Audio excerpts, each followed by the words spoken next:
Hey friends, so Earth Day was yesterday, and it got me thinking about the role of government and what it looks like to help protect, to work to protect the people. So I think very baseline would be when we turn on the tap, we know that safe water comes out and we go out and walk or play. We know that we're breathing safe air.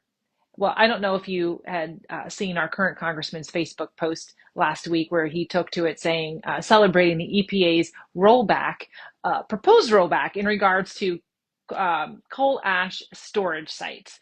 He called it common sense environmentally protective reforms. Well, those reforms allow utility companies, massive profit making utility companies, to basically skip the cleanup or delay it. You know, Indiana has more coal ash storage sites than any other state in the country. We have over 100 of them. We generate about 5 million tons of toxic waste every year. The groundwater next to these sites have tested 40 times over the federal safe limit.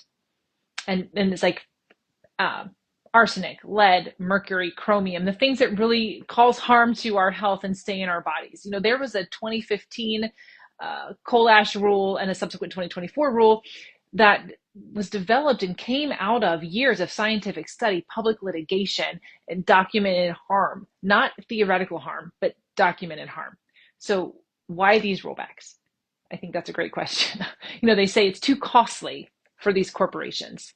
But no matter what, there's a price that's going to be paid. And the EPA, even, you know, as recently as this year, for the first time ever, decided they will no longer calculate the dollar value of health benefits and lives saved when it comes to writing pollution rules and regulations. Only the cost to the corporations.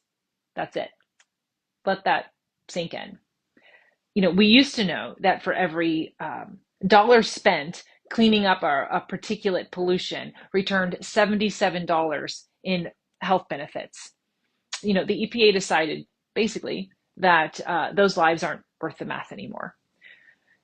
So, as daunting as that is and sounds, and it is discouraging, there is still time. This has not been decided yet. This is a proposal from the EPA. So there's a public hearing May 28th, and we'll make sure we send a reminder because it's a little down the road. So May 28th, and written comments are due by June 12th, and I will make sure to share the link in the bio or in the comments. You know, our kids are going to inherit whatever we decide now, and I want it to be clean water. I am running. One of the reasons I'm running for Congress is because I believe someone in this district needs to fight for clean water over corporate profits.